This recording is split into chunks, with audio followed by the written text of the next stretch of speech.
ಶ್ರೀಗುರುಭ್ಯೋ ನಮಃ. ಗುರುರ್ಬ್ರಹ್ಮ ಗುರುರ್ವಿಷ್ಣು ಗುರುರ್ದೇವೋ ಮಹೇಶ್ವರಃ. ಗುರುಸ್ಸಾಕ್ಷಾತ್ ಪರಂ ಬ್ರಹ್ಮ ತಸ್ಮೈ ಶ್ರೀ ಗುರವೇ ನಮಃ. ಸರ್ವೇಭ್ಯೋ ಋಷಿಭ್ಯೋ ನಮಃ. ಸರ್ವೇಭ್ಯೋ ಶಾಸ್ತ್ರಪ್ರವರ್ತಕೇಭ್ಯೋ ನಮಃ. ವಾಗರ್ಥಾವ್ಯೋ ಸಂಪುಕ್ತೋ ವಾಗರ್ಥ ಪ್ರತಿಪತ್ತಿಯೇ ಜಗತಃ ಪಿತರೌ ವಂದೇ ಪಾರ್ವತೀ ಪರಮೇಶ್ವರೌ. ಬಂಧು ಮಿತ್ರರೇ, ನಮ್ಮ ಕರ್ನಾಟಕ ಟಿವಿಯ ಸಮಸ್ತ ವೀಕ್ಷಕರಿಗೆ ಶಿವರಾತ್ರಿ ಹಬ್ಬದ ಹಾರ್ದಿಕ ಶುಭಾಶಯಗಳು. ಈ ಸಂಚಿಕೆಯಲ್ಲಿ ಶಿವರಾತ್ರಿ ಹಬ್ಬದ ಒಂದು ವೈಶಿಷ್ಟ್ಯ, ವಿಶೇಷತೆ ಮತ್ತು ಆ ಶಿವರಾತ್ರಿ ವ್ರತವನ್ನು ಅಥವಾ ಹಬ್ಬವನ್ನು ಹೇಗೆ ಆಚರಣೆ ಮಾಡಬೇಕು ಅನ್ನತಕ್ಕಂತಹ ವಿಧಾನಗಳನ್ನು ಬಹಳ ಸ್ಥೂಲವಾಗಿ ಹೇಳೋದಕ್ಕೆ ಹೊರಟಿದ್ದೀವಿ. ಇಲ್ಲಿ ನಮ್ಮ ಸನಾತನ ಹಿಂದೂ ಧರ್ಮದಲ್ಲಿ 12 ಮಾಸಗಳಿದೆ. ಈ 12 ಮಾಸಗಳಲ್ಲಿ ಉತ್ತರಾಯಣ, ದಕ್ಷಿಣಾಯನ ಅಂತ ಉತ್ತರಾಯಣದಲ್ಲಿ 6 ಮಾಸ, ದಕ್ಷಿಣಾಯನದಲ್ಲಿ 6 ಮಾಸ ಅಂತ ಬರುತ್ತೆ. ಆ ಉತ್ತರಾಯಣದಲ್ಲಿಯೂ ಕೂಡ ಪರಮ ಪವಿತ್ರವಾದಂತಹ ಮಾಸ ಅಂದರೆ ಮಾಘ ಮಾಸ ಅಂತ ಹೇಳುತ್ತೆ ಶಾಸ್ತ್ರದಲ್ಲಿ. ಹಾಗಾಗಿ ಈ ಮಾಘ ಮಾಸದ ಕೃಷ್ಣ ಪಕ್ಷದ ಚತುರ್ದಶಿ ತಿಥಿನಲ್ಲಿ, ಅಂದರೆ ನಮಗೆ ಮಾಘ ಮಾಸದ ಕೃಷ್ಣ ಪಕ್ಷದ ಚತುರ್ದಶಿ ತಿಥಿ ಸೂರ್ಯ ಅಸ್ತ ಆದ ಮೇಲೆ ಇರಬೇಕು. ಅದು ಬಹಳ ಇಂಪಾರ್ಟೆಂಟು. ಯಾತಕ್ಕೆ ಇದನ್ನು ಬಹಳ ಸ್ಪಷ್ಟವಾಗಿ ವಿಶೇಷವಾಗಿ ಹೇಳ್ತಿದ್ದೀನಿ ಅಂದರೆ, ಈ ವರ್ಷ ಬಂದಿರತಕ್ಕಂಥದ್ದು ನಮಗೆ 26ನೇ ತಾರೀಕು ಫೆಬ್ರವರಿ 2025ನೇ ಇಸ್ವಿನಲ್ಲಿ ಬಂದಿರತಕ್ಕಂಥದ್ದು ಬುಧವಾರ ಬಂದಿದೆ. ಬೆಳಗ್ಗೆ ತ್ರಯೋದಶಿ ಇದೆ, ಆದರೆ ಸೂರ್ಯಾಸ್ತ ಆದಮೇಲೆ ಚತುರ್ದಶಿ ಇರುತ್ತೆ. ಇದು ಬಹಳ ಇಂಪಾರ್ಟೆಂಟು ನಮಗೆ. ಹಾಗಾಗಿ ಇಂತಹ ಒಂದು ಚತುರ್ದಶಿ ತಿಥಿ ಏನು ಇರುತ್ತೆ, ಸೂರ್ಯಾಸ್ತ ಆದಮೇಲೆ ಪ್ರದೋಷ ಕಾಲ ಅಂತ ನಾವೇನು ಹೇಳ್ತೀವಿ, ಅದನ್ನು ನಾವು ಮಹಾಶಿವರಾತ್ರಿ ಅಂತ ಕರಿತೀವಿ. ನಾವು ಮಹಾಶಿವರಾತ್ರಿ ಪ್ರತಿ ಮಾಸದ ಕೃಷ್ಣ ಪಕ್ಷದ ಚತುರ್ಥಿ ತಿಥಿನಲ್ಲಿ ಬರ್ತಕ್ಕಂಥದ್ದನ್ನು ಮಾಸ ಶಿವರಾತ್ರಿ ಅಂತ ಕರಿತೀವಿ. ಪ್ರತಿ ಮಾಸದ ಶಿವರಾತ್ರಿ ವ್ರತ ಅಂತ ಕರಿತೀವಿ ನಾವು, ಪ್ರದೋಷ ವ್ರತ ಅಂತ ಕೂಡ ಹೇಳ್ತೀವಿ ನಾವು. ಹಾಗಾಗಿ ಮಾಘ ಮಾಸದ ಚತುರ್ದಶಿ ತಿಥಿನಲ್ಲಿ ಬರ್ತಕ್ಕಂಥದ್ದನ್ನು ಮಹಾಶಿವರಾತ್ರಿ ಅಂತ ಕರಿತೀವಿ. ಸಾಮಾನ್ಯವಾಗಿ ನಮ್ಮಲ್ಲಿ ಯಾವುದೇ ವ್ರತಗಳನ್ನು ತಗೊಂಡ್ರೆ ಅಥವಾ ಕರ್ಮಗಳನ್ನು ತಗೊಂಡ್ರೆ 3 ವಿಧವಾಗಿ ಇದೆ ಕರ್ಮಗಳು: ನಿತ್ಯ ಕರ್ಮ, ನೈಮಿತ್ತಿಕ ಕರ್ಮ, ಕಾಮ್ಯಕರ್ಮ ಅಂತ.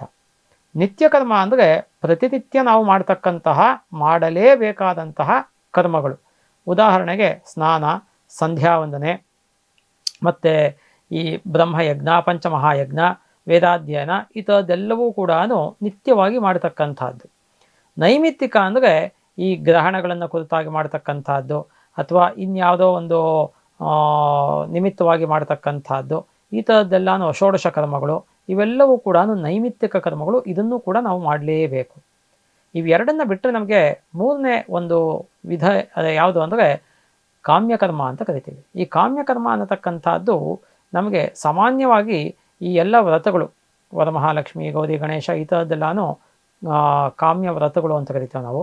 ಆದರೆ ನಿತ್ಯ ವ್ರತಗಳೂ ಕೂಡ ಇದೆ. ನಿತ್ಯ ವ್ರತಗಳು ಯಾವುದು ಅಂದರೆ ನಮಗೆ ಶ್ರೀರಾಮನವಮಿ ಆಗಿರ್ಬೋದು, ನರಸಿಂಹ ಜಯಂತಿ ಆಗಿರ್ಬೋದು, ಗೋಕುಲಾಷ್ಟಮಿ ಆಗಿರ್ಬೋದು, ಶಿವರಾತ್ರಿ ಆಗಿರ್ಬೋದು, ಇವೆಲ್ಲವೂ ಕೂಡ ನಮಗೆ ನಿತ್ಯ ವ್ರತಗಳು ಅಂದರೆ ಮಾಡಲೇಬೇಕಾದಂಥ ವ್ರತಗಳಾಗಿರುತ್ತೆ. ಇದನ್ನು ನಾವು ಶೈವರು ವಿಷ್ಣುವನ್ನು ಪೂಜೆ ಮಾಡೋದಿಲ್ಲ, ಅಥವಾ ವೈಷ್ಣವರು ಶಿವರಾತ್ರಿನಲ್ಲಿ ಶಿವನನ್ನು ಪೂಜೆ ಮಾಡೋ ಹಾಗಿಲ್ಲ, ಹಾಗೆ ಹೇಳೋ ಹಾಗೆ ಇಲ್ಲ ಪುರಾಣಗಳ ಪ್ರಕಾರ. ಎಲ್ಲರೂ ಕೂಡ ಮ್ಯಾಂಡೇಟರಿ, ಕಂಪಲ್ಸರಿ ಅಂತ ನಾವೇನು ಹೇಳ್ತೀವಿ, ಹಾಗೆ ಮಾಡಲೇಬೇಕಾದಂತಹ ಕೆಲವು ವ್ರತಗಳನ್ನು ನಿತ್ಯ ವ್ರತಗಳು ಅಂತ ಕರಿತೀವಿ. ಅಂತಹ ಕೆಲವು ನಿತ್ಯ ವ್ರತಗಳಲ್ಲಿ ಈ ಒಂದು ಶಿವರಾತ್ರಿ ಅನ್ನತಕ್ಕಂಥದ್ದು ಕೂಡ ನಿತ್ಯ ವ್ರತ ಆಗಿರ್ತಕ್ಕಂಥದ್ದು. ಹಾಗಾದರೆ ಈ ಶಿವರಾತ್ರಿ ವಿಶೇಷತೆ ಏನು? ಶಿವರಾತ್ರಿ ಅಂತ ಯಾಕೆ ಕರಿತೀವಿ ನಾವು? ಯಾಕೆಂದರೆ ಎಲ್ಲ ಹಬ್ಬಗಳನ್ನೂ ಕೂಡ ನಾವು ಸಾಮಾನ್ಯವಾಗಿ ಬೆಳಗ್ಗೆಯಿಂದ ಮಧ್ಯಾಹ್ನದ ಒಳಗೆ ಮಾಡ್ತೀವಿ. ಆದರೆ 2 ಪ್ರಮುಖವಾದಂತಹ ವ್ರತಗಳನ್ನು ರಾತ್ರಿ ಕಾಲದಲ್ಲಿ ಮಾಡ್ತೀವಿ. ಒಂದು ಶಿವರಾತ್ರಿ, ಇನ್ನೊಂದು ನವರಾತ್ರಿ. ಹಾಗಾಗಿ ಈ ಪದಗಳೇ ಹೇಳುತ್ತೆ ನಮಗೆ, ಶಿವರಾತ್ರಿ ಅನ್ನೋಳಗೆ ರಾತ್ರಿ ಅನ್ನೋದಿದೆ, ನವರಾತ್ರಿ ಅನ್ನೋಳಗೆ ರಾತ್ರಿ ಅನ್ನೋ ಪದ ಇದೆ. ಆದ್ದರಿಂದ ರಾತ್ರಿ ಕಾಲದಲ್ಲಿ ವಿಶೇಷವಾಗಿ ಪೂಜೆ ಮಾಡಬೇಕಾದಂತಹ ವ್ರತಗಳು ಇದು ಅನ್ನೋದನ್ನು ಸೂಚಿಸುತ್ತೆ ನಮಗೆ. ಏನು ಇದರ ಸಾಂಕೇತಿಕವಾದಂತಹ ಹಿನ್ನೆಲೆ ಏನು ಅಂತ ನಾವು ಪುರಾಣಗಳನ್ನು ನೋಡೋಕ್ಕೆ ಹೋಯಿತು ಅಂದರೆ, ಶಿವಮಹಾಪುರಾಣದಲ್ಲಿ ಬರ್ತಕ್ಕಂತಹ ಒಂದು ಘಟನೆಯನ್ನು ನಾನು ಇಲ್ಲಿ ಹೇಳಬೇಕಾಗತ್ತೆ ನಿಮಗೆ. ಶಿವಮಹಾಪುರಾಣದಲ್ಲಿ ಸಾಮಾನ್ಯವಾಗಿ ಈ ಎಲ್ಲ ಪುರಾಣಗಳಲ್ಲೂ ಕೂಡ ಶೈವ ಪುರಾಣಗಳಲ್ಲಿ ಶಿವನನ್ನೇ ಪ್ರಧಾನವಾಗಿ ವೇದವ್ಯಾಸರು, ಪೂಜ್ಯರಾದಂತಹ ವೇದವ್ಯಾಸರು ವರ್ಣಿಸಿರುತ್ತಾರೆ. ಅದೇ ರೀತಿಯಲ್ಲಿ ನಮಗೆ ವೈಷ್ಣವ ಪುರಾಣಗಳಲ್ಲಿ ವಿಷ್ಣುವನ್ನು ಪ್ರಧಾನವಾಗಿ ವರ್ಣಿಸಿರುತ್ತಾರೆ. ಅದೇ ರೀತಿಯಲ್ಲಿ ದೇವಿ ಭಾಗವತ ಪುರಾಣದಲ್ಲಿ ದೇವಿಯನ್ನು ವಿಶೇಷವಾಗಿ ಪ್ರಧಾನವಾಗಿ ವರ್ಣಿಸಿರುತ್ತಾರೆ. ಹೀಗೆ ನಾವು ಶಿವರಾತ್ರಿ ಈ ಒಂದು ಶಿವಪುರಾಣವನ್ನು ನೋಡಿದಾಗ ಶಿವರಾತ್ರಿ ಅನ್ನೋದು ಯಾತಕ್ಕೆ ಬಂತು, ಹೇಗೆ ಬಂತು ಅನ್ನೋದನ್ನು ನಾವು ನೋಡೋಕ್ಕೆ ಹೋಯ್ತು ಅಂದರೆ ಅಲ್ಲಿ ನಮಗೆ ಗೊತ್ತಾಗತ್ತೆ ಏನು ಅಂದರೆ ಈ ಹರಿಹರ ಬ್ರಹ್ಮಾದಿಗಳನ್ನು ಸೃಷ್ಟಿ ಮಾಡಿರ್ತಕ್ಕಂತಹ ಮೂಲ ಪುರುಷ ಸದಾಶಿವ ಅಂತ ತಗೊಳ್ತಾರೆ, ಅಂದರೆ ಪರಮೇಶ್ವರ ಅಂತ. ಈ ಪರಮೇಶ್ವರ ಒಂದು ಅವ್ಯಕ್ತ ರೂಪದಲ್ಲಿ ಇರ್ತಾನೆ. ಸಂಸ್ಕೃತದಲ್ಲಿ ವ್ಯಕ್ತ ಅಂದರೆ ನಮಗೆ ಸ್ಪಷ್ಟವಾಗಿ ಕಾಣತಕ್ಕಂತಹದ್ದು ಅನ್ನೋ ಅರ್ಥ. ಅವ್ಯಕ್ತ ಅಂದರೆ ಅನ್ಕ್ಲಿಯರ್, ಸ್ಪಷ್ಟವಾಗಿ ಗೋಚರ ಆಗದೇ ಇರತಕ್ಕಂತಹದ್ದು ಅನ್ನೋ ಅರ್ಥ. ಹಾಗಾಗಿ ಅವ್ಯಕ್ತ ರೂಪದಲ್ಲಿ ಇರ್ತಕ್ಕಂತಹ ಈಶ್ವರ ಒಮ್ಮೆ ಈ ಬ್ರಹ್ಮ ಮತ್ತು ವಿಷ್ಣುವನ್ನು ಪರೀಕ್ಷೆ ಮಾಡಬೇಕು ಅಂದ್ಬಿಟ್ಟು ಅವರಿಬ್ಬರಲ್ಲೂ ಒಂದು ಸ್ಪರ್ಧೆ ನೆರವೇರೋ ರೀತಿಯಲ್ಲಿ ಒಂದು ಸಂದರ್ಭವನ್ನು ಕ್ರಿಯೇಟ್ ಮಾಡ್ತಾನೆ. ಅಲ್ಲಿ ಬ್ರಹ್ಮ ಮತ್ತು ವಿಷ್ಣು ಇಬ್ಬರೂ ಕೂಡ ನಾನು ಶ್ರೇಷ್ಠ ಅಂತ ಇರ್ತಾರೆ. ಆಗ ಇಬ್ಬರ ಸಮಸ್ಯೆ ಬಗೆಹರಿದೇ ಇದ್ದಾಗ ಆ ಪರಮೇಶ್ವರ ಪ್ರತ್ಯಕ್ಷನಾಗಿ ನನ್ನ ಒಂದು ಲಿಂಗದ ರೂಪವನ್ನು ನೀವು ಆದಿ ಮತ್ತು ಅಂತ್ಯ ಅಂದರೆ ಮೇಲ್ಭಾಗ ಮತ್ತು ಕೆಳಭಾಗವನ್ನು ಯಾರು ನೋಡ್ಕೊಂಡು ಬರ್ತಿರೋ ಅವರು ನಮಗೆ ಶ್ರೇಷ್ಠ ಅಂತ ನಾನು ಹೇಳ್ತೀನಿ ಅಂತ ಹೇಳ್ತಾನೆ. ಆಗ ಸರಿ ಬ್ರಹ್ಮ ಮತ್ತು ವಿಷ್ಣು ಇಬ್ಬರೂ ಕೂಡ ಬ್ರಹ್ಮ ಮೇಲ್ಭಾಗಕ್ಕೆ ಹೋಗ್ತಾನೆ, ವಿಷ್ಣು ಕೆಳಭಾಗಕ್ಕೆ ಹೋಗ್ತಾನೆ. ಹೀಗೆ ಹೋಗಿರ್ಬೇಕಾದ್ರೆ ಸುಮಾರು 100 ವರ್ಷಗಳಾಗತ್ತೆ. ಎಷ್ಟೇ ವರ್ಷಗಳಾದರೂ ಕೂಡ ಆ ಒಂದು ದಿವ್ಯಮಯವಾದಂತಹ ಜ್ಯೋತಿರ್ಲಿಂಗದ ಆದಿಭಾಗವನ್ನಾಗಲಿ ಅಂತ್ಯಭಾಗವನ್ನಾಗಲಿ ಬ್ರಹ್ಮ ವಿಷ್ಣುಗಳು ಹೋಗೋದಕ್ಕೆ ಆಗೋದಿಲ್ಲ, ತಲುಪೋದಕ್ಕೆ ಆಗೋದಿಲ್ಲ. ಕೊನೆಗೆ ವಿಷ್ಣು ಸುಸ್ತಾಗಿ ವಾಪಸ್ ಬರ್ತಾನೆ, ಬ್ರಹ್ಮನೂ ಸುಸ್ತಾಗಿ ವಾಪಸ್ಸು ಬರಬೇಕಾದ್ರೆ ಕೇದಿಗೆ ಹೂವು ಮಧ್ಯದಲ್ಲಿ ಅವನಿಗೆ ಕಾಣುತ್ತೆ, ಬ್ರಹ್ಮನಿಗೆ ಮೇಲಿಂದ ಕೆಳಗೆ ಬರ್ತಾ ಇರಬೇಕಾದ್ರೆ. ಆಗ ಬ್ರಹ್ಮ ಕೇದಿಗೆ ಹೂವನ್ನು ಕೇಳ್ಕೊಳ್ತಾನೆ, ನನಗೆ ನೀನು ಸಹಾಯ ಮಾಡು, ನಾನು ಆದಿಭಾಗವನ್ನು ಅಂದರೆ ಮೇಲ್ಭಾಗವನ್ನು ನೋಡಿದೆ ಅಂತ ಹೇಳ್ತೀನಿ, ಸಾಕ್ಷಿಗೆ ನೀನು ಹ್ಞೂ ಅಂತ ಹೇಳು ಅಂತ ಹೇಳ್ತಾನೆ. ಅದಾದಮೇಲೆ ಬ್ರಹ್ಮ ಮತ್ತು ವಿಷ್ಣು ಇಬ್ಬರೂ ಕೂಡ ಪರಮೇಶ್ವರನಾದಂತಹ ಸದಾಶಿವನ ಬಳಿಗೆ ಬರ್ತಾರೆ. ಬಂದ ಮೇಲೆ ವಿಷ್ಣು ಹೇಳ್ತಾನೆ, ಇಲ್ಲ ನಾನು ನೋಡೋಕ್ಕೆ ಆಗಲಿಲ್ಲ, ಫುಲ್ಲು ಅಧೋಭಾಗಕ್ಕೆ ನಾನು ಕೆಳಭಾಗಕ್ಕೆ ಹೋಗಿದ್ದೆ, ನಾನು ಅಧೋಮುಖನಾಗಿ ನೋಡೋಕ್ಕೆ ಆಗಲಿಲ್ಲ, ಹಿಂದಿರುಗಿ ವಾಪಸ್ ಬಂದಿದ್ದೀನಿ. ಬ್ರಹ್ಮನು ನಾನು ತುಂಬ ಮೇಲಕ್ಕೆ ಹೋಗಿದ್ದೆ, ಕಾಣಿಸಿರಲಿಲ್ಲ, ಆದರೆ ಕೊನೆಯಲ್ಲಿ ನನಗೆ ಕಾಣಿಸ್ತು ಅಂತ ಹೇಳ್ತಾನೆ. ಇದಕ್ಕೆ ಏನು ಸಾಕ್ಷಿ ಅಂದಾಗ ಕೇದಿಗೆ ಹೂವು ಹೌದು ಅಂತ ಸುಳ್ಳು ಹೇಳುತ್ತೆ. ಇದಾದಮೇಲೆ ಈಶ್ವರನಿಗೆ ಕೋಪ ಬಂದು ಬ್ರಹ್ಮನಿಗೆ ಇನ್ನು ಮುಂದಕ್ಕೆ ಪೂಜೆ ಇರದೇ ಇರಲಿ ಮತ್ತು ಕೇದಿಕೆ ಹೂವು ಕೂಡ ನನ್ನ ಪೂಜೆಗೆ ಬರದೇ ಇರಲಿ ಅಂತ ಶಾಪವನ್ನು ಕೊಡ್ತಾನೆ. ಇದೆಲ್ಲ ಆಗ್ತಕ್ಕಂಥದ್ದು ಶಿವಪುರಾಣದಲ್ಲಿ ಬರ್ತಕ್ಕಂತಹ ಕಥೆ. ಈ ಶಿವಮಹಾರಾತ್ರಿ ಅಥವಾ ಮಹಾಶಿವರಾತ್ರಿ ಅಂತ ನಾವು ಏನು ಕರಿತೀವಿ, ಇದು ಆ ದಿನ ಯಾತಕ್ಕೆ ಬಂತು ಅಂದರೆ ಆ ದಿನ ಪರಮೇಶ್ವರನಾದಂತಹ ಸದಾಶಿವ ಬ್ರಹ್ಮ ಮತ್ತು ವಿಷ್ಣುಗಳಿಗೆ ಜ್ಯೋತಿರ್ಮಯವಾದಂತಹ ದಿವ್ಯವಾದಂತಹ ಲಿಂಗದ ರೂಪದಲ್ಲಿ ಪ್ರಕಟಗೊಂಡಂತಹ ಒಂದು ಸುದಿನ. ಇದನ್ನೇ ನಾವು ಶಿವರಾತ್ರಿ ಅಂತ ಕರಿತಕ್ಕಂಥದ್ದು. ಹಾಗಾಗಿ ಯಾರು ಈ ಒಂದು ಶಿವರಾತ್ರಿಯ ಒಂದು ಮಹಾಪರ್ವದ ದಿನ ಅನನ್ಯ ಭಕ್ತಿಯಿಂದ ಈಶ್ವರನನ್ನು ಆರಾಧನೆ ಮಾಡ್ತಾರೆ, ಧ್ಯಾನ ಮಾಡ್ತಾರೆ, ಅಂತಹವರಿಗೆ ಬಹಳ ಬೇಗ ಶಿವ ಒಲಿತಾನೆ ಅನ್ನೋದನ್ನು ಶಾಸ್ತ್ರಗಳು ಹೇಳುತ್ತೆ. ಹಾಗಾದರೆ ಶಿವನನ್ನು ಆರಾಧನೆ ಮಾಡೋದು ಹೇಗೆ ನಾವು ಪೂಜಿಸಬೇಕು, ಯಾವುದರಿಂದ ಪೂಜಿಸಬೇಕು ಅನ್ನೋದನ್ನೆಲ್ಲ ನಾವು ನೋಡೋಕೆ ಹೋಯ್ತು ಅಂದರೆ ನಮ್ಮಲ್ಲಿ ಆಗಮಶಾಸ್ತ್ರದಲ್ಲಿ ಒಂದು ಮಾತಿದೆ, ಅಲಂಕಾರ ಪ್ರಿಯೋ ವಿಷ್ಣು ಜಲದಾದ ಪ್ರಿಯೋ ಶಿವ ನಮಸ್ಕಾರ ಪ್ರಿಯೋ ಭಾನು ನೈವೇದ್ಯೇನ ಗಣಾಧಿಪ ಅಂತ. ಅಂದರೆ ಈಶ್ವರನಿಗೆ ಜಲಾಭಿಷೇಕ ಬಹಳ ಇಂಪಾರ್ಟೆಂಟ್. ಪಂಚಾಮೃತಾಭಿಷೇಕ, ತದನಂತರ ಜಲಾಭಿಷೇಕ ಅನ್ನೋದು ಬಹಳ ಮುಖ್ಯ ಪೂಜಾ ವಿಧಿವಿಧಾನಗಳಲ್ಲಿ. ಅದೇ ರೀತಿಯಲ್ಲಿ ಅಲಂಕಾರ ಪ್ರಿಯೋ ವಿಷ್ಣು, ವಿಷ್ಣುವಿಗೆ ಅಲಂಕಾರ ಮಾಡ್ತು ಅಂದರೆ ನೀವು ಬಹಳ ಇಷ್ಟಪಡ್ತಾನೆ ವಿಷ್ಣು. ನಮಸ್ಕಾರ ಪ್ರಿಯೋ ಭಾನು, ಸೂರ್ಯನಿಗೆ ಸೂರ್ಯ ನಮಸ್ಕಾರ ಮಾಡ್ತು ಅಂದರೆ ಅವನು ಪ್ರಸನ್ನನಾಗ್ತಾನೆ. ಅದೇ ರೀತಿಯಲ್ಲಿ ನೈವೇದ್ಯೇನ ಗಣಾಧಿಪ, ಗಣಪತಿಗೆ ನೈವೇದ್ಯ, ಗಣೇಶೋ ಮೋದಕ ಪ್ರಿಯ ಗಣೇಶೋ ಲಡ್ಡುಕ ಪ್ರಿಯ ಅಂತ ಕೂಡ ನಮಗೆ ಧರ್ಮಶಾಸ್ತ್ರದಲ್ಲಿ ಪುರಾಣಗಳಲ್ಲಿ ಉಲ್ಲೇಖಗಳು ಸಿಗುತ್ತೆ. ಹಾಗಾಗಿ ಗಣಪತಿಗೆ ಮೋದಕ ಅಥವಾ ಲಡ್ಡುಕ ಅನ್ನತಕ್ಕಂಥದ್ದು ಬಹಳ ಇಷ್ಟ. ನಮ್ಮ ಸೌತ್ ಇಂಡಿಯಾದಲ್ಲಿ ಅಂದರೆ ದಕ್ಷಿಣ ಭಾರತದಲ್ಲಿ ನಾವು ಸಾಮಾನ್ಯವಾಗಿ ಮೋದಕವನ್ನು ನಾವು ನೈವೇದ್ಯವಾಗಿ ಗಣಪತಿಗೆ ವಿಶೇಷವಾಗಿ ಇಡ್ತೀವಿ. ನಾರ್ತ್ ಇಂಡಿಯಾ ಕಡೆ ಈ ಲಡ್ಡುಕವನ್ನು ಮೋತಿಚೂರ್ ಲಾಡು ಅಂತ ಕರೀತಾರೆ ಅವರು, ಅದನ್ನು ಸಣ್ಣ ಸಣ್ಣ ಬೂಂದಿ ಲಾಡುವನ್ನು ಅದನ್ನು ಅವರು ಇಡ್ತಾರೆ. ಹಾಗೆ ಗಣಪತಿಗೆ ಮೋದಕ ಅಥವಾ ಲಡ್ಡುಕ ಬಹಳ ಇಷ್ಟ. ಆದರೆ ಇಲ್ಲಿ ನಮಗೆ ಈಶ್ವರನಿಗೆ ಜಲದಾದ ಪ್ರಿಯೋ ಶಿವ. ಹಾಗಾದರೆ ಈಶ್ವರನನ್ನು ನಾವು ಕಲ್ಪೋಕ್ತ ರೀತಿಯಿಂದ ಆರಾಧನೆ ಮಾಡಬೇಕು ಅಂದಾಗ ಏನು ಮಾಡಬೇಕು ಅಂದರೆ ಈಶ್ವರನನ್ನು ಪ್ರಾಣ ಪ್ರತಿಷ್ಠಾಪನೆ ಮಾಡಿ ಆ ಈಶ್ವರನಿಗೆ ಷೋಡಶೋಪಚಾರ ಪೂಜೆಗಳನ್ನು ಮಾಡಬೇಕಾದಾಗ ಮಧ್ಯದಲ್ಲಿ ನಾವು ಪಂಚಾಮೃತ ಅಭಿಷೇಕ ಮಾಡಿ ತದನಂತರದಲ್ಲಿ ಋಗ್ವೇದದಲ್ಲಿ ಬರ್ತಕ್ಕಂತಹ ರುದ್ರ ಸೂಕ್ತ, ಯಜುರ್ವೇದದಲ್ಲಿ ಬರ್ತಕ್ಕಂತಹ ರುದ್ರ ಪ್ರಶ್ನ ಮತ್ತು ಚಮಕ ಪ್ರಶ್ನ ಅಂದರೆ ನಮಕ ಚಮಕ ಅಂತ ಕರಿತೀವಿ ನಾವು ಅದನ್ನು ಸಾಮಾನ್ಯವಾಗಿ ಟೆಕ್ನಿಕಲ್ ಆಗಿ. ಈ ಋಗ್ವೇದದ ರುದ್ರ ಸೂಕ್ತ, ನಮಕ ಚಮಕಗಳನ್ನು ಹೇಳಿಕೊಂಡು ಇನ್ನೂ ಟೈಮ್ ಇತ್ತು ಅಂದರೆ ನಿಮಗೆ ಮಹಾನ್ಯಾಸ ಅಂತ ವಿಶ್ವನಿಗೆ ಸಂಬಂಧಪಟ್ಟಂತಹ ವಿಶೇಷ ಕೆಲವು ಯಜುರ್ವೇದ ಮಂತ್ರಗಳಿದೆ, ಮಂತ್ರ ಭಾಗಗಳಿದೆ, ಮಂತ್ರ ಪದ್ಧತಿ ಇದೆ. ಅದರ ಮುಖಾಂತರ ಕೂಡ ನೀವು ಪೂಜೆ ಮಾಡ್ಬೋದು. ಅದು ಆಗಲಿಲ್ಲ ಅಂದರೆ ನಮಗೆ ಲಘುನ್ಯಾಸ ಅಂತ ಕೂಡ ಇದೆ, ಅದರ ಮುಖಾಂತರ ಬೇಕಾದರೂ ಪೂಜೆ ಮಾಡ್ಬೋದು. ಆದರೆ ಒಟ್ಟಿನಲ್ಲಿ ಈ ರುದ್ರ ಸೂಕ್ತ, ನಮಕ ಚಮಕಗಳನ್ನು ಹೇಳಿಕೊಂಡು ಮಾಡ್ತಕ್ಕಂಥದ್ದು ಸಾಮಾನ್ಯವಾಗಿ ಎಲ್ಲ ಕಡೆ ನಾವು ಒಂದು ಪರಿಪಾಠವನ್ನು ನೋಡಿರ್ತೀವಿ. ಹಾಗಾಗಿ ಈಶ್ವರನಿಗೆ ಹೀಗೆ ಆರಾಧನೆ ಮಾಡಬೇಕು. ಒಂದು ಕರೆಕ್ಟಾಗಿ ಅರ್ಥ ಮಾಡ್ಕೊಳ್ಳಿ, ಯಾವುದೇ ವ್ರತವನ್ನು ಮಾಡಬೇಕಾದಾಗ ನೀವು ಈಗ ಫಾರ್ ಎಕ್ಸಾಂಪಲ್ಲು ನಾವು ವಿಷ್ಣುವನ್ನು ಆರಾಧನೆ ಮಾಡಬೇಕು ಅಂದರೆ ಲಕ್ಷ್ಮೀ ಸಮೇತವಾಗಿ ವಿಷ್ಣುವನ್ನು ಆರಾಧನೆ ಮಾಡಬೇಕು. ಅದೇ ರೀತಿಯಲ್ಲಿ ಈಶ್ವರನನ್ನು, ಶಿವನನ್ನು ಆರಾಧನೆ ಮಾಡಬೇಕು ಅಂದರೆ ಗೌರಿ ಅಥವಾ ಪಾರ್ವತಿ ಸಮೇತವಾಗಿಯೇ ನಾವು ಶಿವನನ್ನು ಆರಾಧನೆ ಮಾಡಬೇಕು. ಹಾಗಾಗಿ ಉಮಾಮಹೇಶ್ವರಾಭ್ಯಾಂ ನಮಃ ಅಂತಲೇ ನೀವು ಹೇಳ್ಕೋಬೇಕು.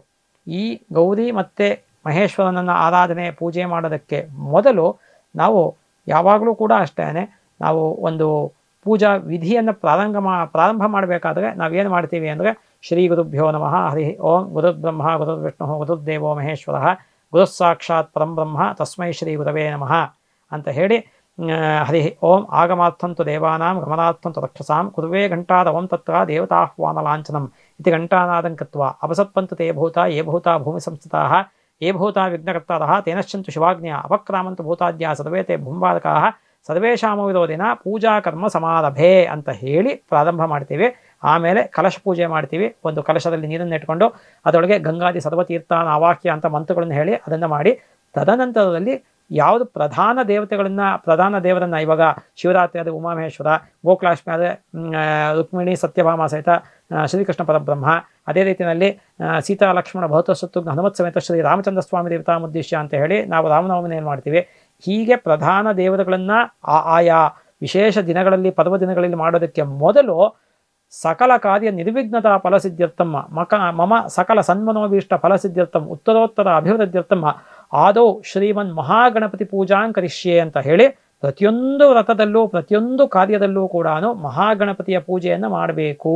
ಇದು ಮ್ಯಾಂಡೇಟರಿ. ಮಹಾಗಣಪತಿಯ ಪೂಜೆಯನ್ನು ಮಾಡದೆ ನಾವು ಡೈರೆಕ್ಟಾಗಿ ಪ್ರಧಾನ ದೇವತೆಗಳ ಪೂಜೆಯನ್ನು ಮಾಡೋಕ್ಕೆ ಹೋಯ್ತು ಅಂದರೆ ನಮಗೆ ಆ ಪೂಜಾ ಫಲ ಸಂಪೂರ್ಣವಾಗಿ ದೊರೆಯೋದಿಲ್ಲ. ಅದಕ್ಕೋಸ್ಕರ ಮಹಾಗಣಪತಿಯನ್ನು ನಾವು ಪೂಜೆಯನ್ನು ಷೋಡಶೋಪಚಾರ ರೀತಿಯಲ್ಲಿ ಪೂಜೆಯನ್ನು ಮಾಡಿ ತದನಂತರದಲ್ಲಿ ಪ್ರಧಾನ ದೇವರನ್ನು ಪ್ರಾಣ ಪ್ರತಿಷ್ಠಾಪನೆ ಮಾಡಿ ಆಯಾ ದೇವತೆಗಳಿಗೆ ಷೋಡಶೋಪಚಾರ ಪೂಜೆಯನ್ನು ಮಾಡಬೇಕಾದ ಮಧ್ಯದಲ್ಲಿ ಪಂಚಾಮೃತ ಅಭಿಷೇಕ, ಆಮೇಲೆ ಜಲಾಭಿಷೇಕ, ಪುರುಷ ಸೂಕ್ತ, ಶ್ರೀ ಸೂಕ್ತ ಈ ಥರದ್ದೆಲ್ಲನೂ ವಿಷ್ಣುವಿಗೆ ಪರವಾದಾಗಿ ಮಾಡಿದಾಗ ಹೇಳ್ತೀವಿ ನಾವು. ಅದೇ ಥರ ಶಿವಪರವಾಗಿ ಮಾಡ್ತೇವೆ ಅಂದರೆ ಇಲ್ಲಿ ರುದ್ರ ಸೂಕ್ತ, ನಮಕ ಚಮಕಗಳನ್ನು ಹೇಳಬೇಕಾಗತ್ತೆ. ಎಲ್ಲದಕ್ಕೂ ಕೂಡ ಈ ಈಶ್ವರನ ಪೂಜೆಯನ್ನು ಮಾಡಬೇಕಾದ್ರೆ ಮುಖ್ಯವಾಗಿ ವಿಭೂತಿ ಧಾರಣೆ, ಭಸ್ಮಧಾರಣೆ ಅಂತ ಕರಿತೀವಿ ನಾವು. ವಿಭೂತಿಯನ್ನು ಎಲ್ಲರೂ ಇಟ್ಕೋಬೇಕು. ನಾನು ವೈಷ್ಣವ ವಿಭೂತಿ ಇಟ್ಕೊಳ್ಳೋದಿಲ್ಲ, ನಾನು ಶಾಕ್ತ, ನಾನು ಗಣಪತ್ಯ ಅಂತೆಲ್ಲ ಹೇಳೋ ಹಾಗೆ ಇಲ್ಲ. ಪುರಾಣಗಳಲ್ಲಿ ಬಹಳ ಸ್ಪಷ್ಟವಾಗಿ ಹೇಳಿದೆ, ನೀವು ಈಶ್ವರನ ಆರಾಧನೆ ಮಾಡಬೇಕಾದ್ರೆ ವಿಭೂತಿಯನ್ನು ಧಾರಣೆ ಮಾಡಬೇಕು, ಭಸ್ಮವನ್ನು ಧಾರಣೆ ಮಾಡಬೇಕು, ರುದ್ರಾಕ್ಷವನ್ನು ಧಾರಣೆ ಮಾಡಬೇಕು. ಅದೇ ರೀತಿಯಲ್ಲಿ ನೀವು ಶೈವರೇ ಆಗಿದ್ದರೂ ವಿಷ್ಣುವನ್ನು ಪೂಜೆ ಮಾಡಬೇಕಾದಾಗ ಗೋಕುಲಾಷ್ಟಮಿ ಆಗಿರ್ಬೋದು, ನರಸಿಂಹ ಜಯಂತಿ ಆಗಿರ್ಬೋದು, ಶ್ರೀರಾಮನವಮಿ ಆಗಿರ್ಬೋದು, ಗೋಪಿ ಚಂದನವನ್ನು ಧಾರಣೆ ಮಾಡಬೇಕು, ಊರ್ಧ್ವಪುಂಡ್ರವನ್ನು ಧಾರಣೆ ಮಾಡಬೇಕು. ಅದೇ ರೀತಿಯಲ್ಲಿ ತುಳಸಿ ಮಣಿಯನ್ನು ಧಾರಣೆ ಮಾಡಬೇಕು. ಹೀಗೆಲ್ಲ ಇದೆ ಶಾಸ್ತ್ರಗಳಲ್ಲಿ ಯಾವುದಕ್ಕೂ ಭೇದಗಳನ್ನು ಅಥವಾ ಅದು ಮೇಲೂ ಇದು ಕೀಳು ಅಂತ ಹೇಳಿಲ್ಲ. ನಮ್ಮ ಜನಗಳಲ್ಲಿ ಸಂಕುಚಿತ ಮನೋಭಾವನೆಯಿಂದ ಇವೆಲ್ಲ ಉಂಟಾಗಿರ್ತಕ್ಕಂಥದ್ದು ಅನ್ನೋದನ್ನು ನಾವು ಹೇಳಬೇಕಾಗತ್ತೆ. ಹಾಗಾಗಿ ನೀವು ಯಾವುದನ್ನೇ ಇದು ಮಾಡಬೇಕಾದ್ರೂ ಕೂಡ ದೇವರನ್ನು ಆರಾಧನೆ ಮಾಡಬೇಕಾದ್ರೆ ಆಯಾ ದೇವರುಗಳಿಗೆ ಪ್ರೀತ್ಯರ್ಥವಾದಂತಹ ಭಸ್ಮ ಆಗಲಿ, ತ್ರಿಪುಂಡ್ರವನ್ನಾಗಲಿ ಅಥವಾ ಊರ್ಧ್ವಪುಂಡ್ರವನ್ನಾಗಲಿ ನೀವು ಧರಿಸಿ ತುಳಸಿಯನ್ನು, ರುದ್ರಾಕ್ಷವನ್ನು ಅಥವಾ ಸ್ಫಟಿಕವನ್ನು ಈ ಥರದನ್ನೆಲ್ಲ ಮಾಲೆಗಳನ್ನು ಧರಿಸಿ ಪೂಜೆಯನ್ನು ಮಾಡ್ತಕ್ಕಂಥದ್ದು. ಈ ಪೂಜೆಯನ್ನು ಮಾಡ್ತಾ ಇರಬೇಕಾದಾಗ ನೀವು ಶಿವ ಅಷ್ಟೋತ್ತರವನ್ನು, ವಿಶೇಷವಾಗಿ ಬಿಲ್ವ ಅಷ್ಟೋತ್ತರವನ್ನು, ಶಿವ ಸಹಸ್ರನಾಮವನ್ನು ಮತ್ತು ಗೌರಿ ಅಷ್ಟೋತ್ತರವನ್ನು ಹೇಳಿಕೊಂಡು ಪೂಜೆಯನ್ನು ಮಾಡ್ತಕ್ಕಂಥದ್ದು ಬಹಳ ವಿಶೇಷ ಆಗಿರುತ್ತೆ. ಅದೇ ರೀತಿಯಲ್ಲಿ ನಮಗೆ ಈ ಒಂದು ಶಿವರಾತ್ರಿ ದಿನ ನಾವು ಶಿವನನ್ನು ವಿಶೇಷವಾಗಿ ಆರಾಧನೆ ಮಾಡಿ ಉಪವಾಸ ಇರ್ತಕ್ಕಂಥದ್ದು ಮತ್ತು ಜಾಗರಣೆ ಇರ್ತಕ್ಕಂಥದ್ದು ಬಹಳ ವಿಶೇಷ ಅಂತ ಶಾಸ್ತ್ರಗಳು ಹೇಳುತ್ತೆ. ಶಿವರಾತ್ರಿನಲ್ಲಿ ಆ್ಯಕ್ಚುಯಲ್ ಆಗಿ ಸೂರ್ಯ ಅಸ್ತ ಆದಮೇಲೆ 4 ಯಾಮಗಳಲ್ಲಿ ಪೂಜೆ ಆಗಬೇಕು. ಒಂದು ಯಾಮ ಅಂದರೆ A time gap of 3 hours ಅಂತ ಹೇಳ್ತೀವಿ. ಫಾರ್ ಎಕ್ಸಾಂಪಲ್ಲು ಸೂರ್ಯ ಅಸ್ತ ನಮಗೆ ಸಾಯಂಕಾಲ 6 ಗಂಟೆಗೆ ಆಗುತ್ತೆ ಅಂದರೆ ಫಾರ್ ಎಕ್ಸಾಂಪಲ್ನ ಹೇಳ್ತಿದ್ದು, ಇವಾಗ ಸಾಮಾನ್ಯ ಒಂದು 6:15 ಆಗುತ್ತೆ. ಸೊ 6 ಗಂಟೆಗೆ ಸಾಯಂಕಾಲ ಆಗುತ್ತೆ ಅಂತ ಇಟ್ಕೊಂಡ್ರೆ 6 ಗಂಟೆಯಿಂದ 9 ಗಂಟೆ ಮೊದಲನೇ ಯಾಮ, 9 ಗಂಟೆಯಿಂದ 12 ಗಂಟೆ ಮಧ್ಯರಾತ್ರಿ 12 ಗಂಟೆ ತನಕ ಎರಡನೇ ಯಾಮ, ಮಧ್ಯರಾತ್ರಿ 12 ಗಂಟೆಯಿಂದ 3 ಗಂಟೆ ತನಕ ಮೂರನೇ ಯಾಮ, ಮತ್ತು ಬೆಳಗಿನ ಜಾವ 3 ಗಂಟೆಯಿಂದ 6 ಗಂಟೆ ತನಕ 4ನೇ ಯಾಮ. ಹೀಗೆ 4 ಯಾಮಗಳಲ್ಲೂ ಕೂಡ ರುದ್ರಾಭಿಷೇಕ ಆಗಿ ಕಲ್ಪೋಕ್ತವಾಗಿ ಪೂಜೆ ಆಗಬೇಕು. ಇದು ಜಾಗರಣೆ ಇದ್ದಾಗ ಮಾತ್ರ ಸಾಧ್ಯ. ಹಾಗಾಗಿ ಸಾಮಾನ್ಯವಾಗಿ ಶೈವ ದೇವಾಲಯಗಳು ಎಲ್ಲ ಕಡೆನೂ ಕೂಡ ಆ ರಾತ್ರಿ ಜಾಗರಣೆಯಿಂದ ಇದ್ದು ಅರ್ಚಕ ವೃಂದದವರು ಎಲ್ಲರೂ ಕೂಡ 4 ಯಾಮಗಳಲ್ಲೂ ಕೂಡ ವಿಶೇಷವಾಗಿ ಈಶ್ವರನಿಗೆ ಅನನ್ಯ ಭಕ್ತಿಯಿಂದ ಪೂಜೆಯನ್ನು ಮಾಡ್ತಾರೆ. ಭಕ್ತಾದಿಗಳು ಅಲ್ಲಿ ಪಾಲ್ಗೊಳ್ತಕ್ಕಂಥದ್ದು ಬಹಳ ಸೂಕ್ತ ಆಗಿರುತ್ತೆ. ಅದೇ ರೀತಿಯಲ್ಲಿ ಯಾವುದೇ ವ್ರತ ಆದರೂ ಕೂಡ ನೀವು ಅನ್ನವನ್ನು ತಿನ್ನೋ ಹಾಗಿಲ್ಲ, ಅಕ್ಕಿಯಿಂದ ಬೇಯಿಸಿರ್ತಕ್ಕಂತಹ ಅನ್ನವನ್ನು ತಿನ್ನೋ ಹಾಗಿಲ್ಲ. ಸಾಧ್ಯ ಆದರೆ ಉಪವಾಸ ಮಾಡಬೇಕು. ಉಪವಾಸ ಮಾಡೋದಕ್ಕೆ ಆಗಲಿಲ್ಲ ಅಂದರೆ ನೀವು ಹಾಲು ಹಣ್ಣನ್ನು ಸ್ವೀಕಾರ ಮಾಡ್ಕೊಂಡು ಇರಬಹುದು.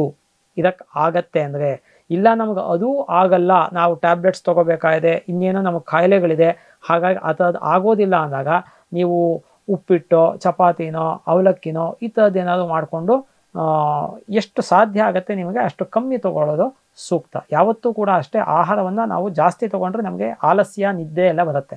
ಕಮ್ಮಿ ತೊಗೊಂಡಷ್ಟು ನಾವು ಲವಲವಿಕೆಯಿಂದ ಇರ್ತೀವಿ, ಆ್ಯಕ್ಟಿವ್ ಆಗಿರ್ತೀವಿ. ಹಾಗೆ ಮಾಡ್ಕೊಳ್ತಕ್ಕಂಥದ್ದು ಸೂಕ್ತ ಆಗಿರುತ್ತೆ. ವ್ರತಾಂತೆ ಪಾಲನಂ ಕುರಿಯಾತ್ ಅಂತ ಧರ್ಮಶಾಸ್ತ್ರದಲ್ಲಿ ಒಂದು ಮಾತಿದೆ. ಯಾವುದೇ ವ್ರತವನ್ನು ಮಾಡಬೇಕಾದಾಗ ಉಪವಾಸ ಇರಬೇಕು, ವ್ರತ ಆದಮೇಲೆ ಪಾಲನೆ ಮಾಡಬೇಕು. ಪಾಲನೆ ಅಂದರೆ ಏನು ಅಂದರೆ, ಆ ದಿನ ಅಂದರೆ ವ್ರತದ ದಿನ ಉಪವಾಸ ಇರ್ತೀವಿ, ಮಾರನೇ ದಿನ ಮತ್ತೆ ನಾವು ಭಗವಂತನ ಪೂಜೆಯನ್ನು ಮಾಡಿ ತದನಂತರದಲ್ಲಿ ನಾವು ಯಾರಿಗಾದ್ರೂ ಊಟ ಹಾಕಿ ನಾವು ಊಟ ಮಾಡಬೇಕು ಅನ್ನೋದನ್ನು ಶಾಸ್ತ್ರ ಹೇಳುತ್ತೆ. ಈ ಒಂದು ಶಿವರಾತ್ರಿ ದಿನ ಅಂದರೆ ಸಾಮಾನ್ಯವಾಗಿ ಶಿವರಾತ್ರಿ ಮಾರನೇ ದಿನ ಅಮಾವಾಸ್ಯೆ ಬರುತ್ತೆ. ಯಾಕೆಂದರೆ ಅಮಾವಾಸ್ಯೆ ಹಿಂದಿನ ದಿನವೇ ಶಿವರಾತ್ರಿ ಬರ್ತಕ್ಕಂಥದ್ದು. ಸೊ ಶಿವರಾತ್ರಿ ಮಾರನೇ ದಿನ ಅಮಾವಾಸ್ಯೆ ಬರುತ್ತೆ. ಅಮಾವಾಸ್ಯೆ ಅಂದರೆ ಪಿತೃದೇವತೆಗಳಿಗೆ ನಾವು ತರ್ಪಣವನ್ನು ಕೊಡಬೇಕಾಗತ್ತೆ. ಯಾಕೆ ಅಂದರೆ ವೇದವ್ಯಾಸರು ಬಹಳ ಸ್ಪಷ್ಟವಾಗಿ ಹೇಳ್ತಾರೆ. ಏನು ಅಂತ ಹೇಳ್ತು ಅಂದರೆ, ನಮಗೆ ದೇವತೆಗಳಿಗಿಂತ ನಮಗೆ ಪಿತೃಗಳ ಒಂದು ಆರಾಧನೆ ಬಹಳ ಇಂಪಾರ್ಟೆಂಟು ಅಂತ ಹೇಳುತ್ತೆ ಶಾಸ್ತ್ರಗಳಲ್ಲಿ. ಅದಕ್ಕೋಸ್ಕರ ಏನಾಗುತ್ತೆ ಅಂದರೆ, ನಮಗೆ ದೇವಕಾರ್ಯಾದ ಪೀರಾಜನ್ ಪಿತೃಕಾರ್ಯಂ ವಿಶಿಷ್ಯತೆ ಅಂತ ವೇದವ್ಯಾಸರು ಬಹಳ ಸ್ಪಷ್ಟವಾಗಿ ಹೇಳ್ತಾರೆ. ದೇವತಾಭ್ಯೋ ಹಿ ಪೂರ್ವಂ ಪಿತॄಣಾಂ ಆಪ್ಯಾಯನಂ ವರಂ. ದೇವತೆಗಳಿಂದ ತೃಪ್ತಿಪಡಿಸೋದಕ್ಕೆ ಮೊದಲು ಪಿತೃದೇವತೆಗಳಿಂದ ನಾವು ತೃಪ್ತಿಪಡಿಸಬೇಕು, ಅದೇ ಶ್ರೇಷ್ಠವಾದದ್ದು ಅಂತ ಹೇಳ್ತಾರೆ ವೇದವ್ಯಾಸರು. ಹಾಗಾಗಿ ಏನಾಗುತ್ತೆ ಅಂದರೆ, ಅಮಾವಾಸ್ಯೆ ಬಂದಾಗ ಹಾಗಿದ್ರೆ ನಾವು ಪಾರಣೆ ಹೇಗೆ ಮಾಡಬೇಕು ಅಂತ ನೀವು ಕೇಳ್ತು ಅಂದರೆ, ನೀವು ಅಮಾವಾಸ್ಯೆ ದಿನ ಯಾರ್ಯಾರು ಪಿತೃದೇವತೆಗಳಿಗೆ ತರ್ಪಣವನ್ನು ಪ್ರತಿ ತಿಂಗಳಲ್ಲೂ ಕೊಡಬೇಕಾದನ್ನು ಇಟ್ಕೊಂಡಿರ್ತೀರ ಅನುಷ್ಠಾನವನ್ನು, ಅದನ್ನು ಮಾಡಬೇಕು. ಬ್ರಾಹ್ಮಣ ಕ್ಷತ್ರಿಯ ವೈಶ್ಯ ಮಾಡಲೇಬೇಕು, ಶೂದ್ರರೂ ಮಾಡಬೇಕು ನ್ಯಾಯವಾಗಿ. ಇವರು ಯಾವುದೋ ಜಾತಿ ಅಲ್ಲ, ವರ್ಣದವರು. ಕರೆಕ್ಟಾಗಿ ಅರ್ಥ ಮಾಡ್ಕೊಳ್ಳಿ ಇದನ್ನು. ನಾನು ಪ್ರತಿ ವಿಡಿಯೋಗಳಲ್ಲೂ ಅವಾಗವಾಗ ಹೇಳ್ತಾನೆ ಇರ್ತೀನಿ, ಈ 4 ವರ್ಣದವರು ಅಂತ, ಒಂದು ಕ್ಯಾಟಗರಿ ಅವರು, ಕ್ಯಾಸ್ಟ್ ಅಲ್ಲ ಅದು. ಹಾಗಾಗಿ ಏನಾಗುತ್ತೆ ಅಂದರೆ, ಒಂದು 4 ಜನನು ಮಾಡ್ತಕ್ಕಂಥದ್ದು. ನಿಮ್ಮ ವಂಶದ ಪಿತೃದೇವತೆಗಳಿಗೆ ನೀವು ಈ ಒಂದು ತರ್ಪಣವನ್ನು ಬಿಟ್ಟ ನಂತರದಲ್ಲಿ ಯಾರನ್ನಾದ್ರೂ ಮನೆಗೆ ಅವತ್ತು ಊಟಕ್ಕೆ ಕರಿಬೇಕು. ನೀವು ಸಾಧ್ಯ ಆದರೆ ಬ್ರಾಹ್ಮಣ ದಂಪತಿಗಳನ್ನು ಕರಿಬೇಕು. ಕರೆದು ಅವರಿಗೆ ಊಟ ಹಾಕಿ ತದನಂತರದಲ್ಲಿ ನೀವು ಊಟವನ್ನು, ಭೋಜನವನ್ನು, ಪಾರಣೆಯನ್ನು ಮಾಡ್ತಕ್ಕಂತಹದ್ದು ಸರಿಯಾದಂತಹ ಕ್ರಮ ಆಗಿರುತ್ತೆ. ಈ ಶಿವರಾತ್ರಿ ಒಂದೇನಾ ಶಿವನಿಗೆ ಸಂಬಂಧಪಟ್ಟಂತಹ ವ್ರತ ಅಂದರೆ ಇಲ್ಲ, ಬೇಕಾದಷ್ಟು ವ್ರತಗಳಿದೆ. ನಮಗೆ ಪ್ರತಿ ತಿಂಗಳಲ್ಲಿಯೂ ಕೂಡ ಕೃಷ್ಣ ಪಕ್ಷದ ತ್ರಯೋದಶಿ ಅಥವಾ ಚತುರ್ದಶಿನಲ್ಲಿ ಪ್ರದೋಷ ವ್ರತ ಅಂತ ಅಥವಾ ಮಾಸ ಶಿವರಾತ್ರಿ ಅಂತ ಹೇಳ್ತೀವಿ.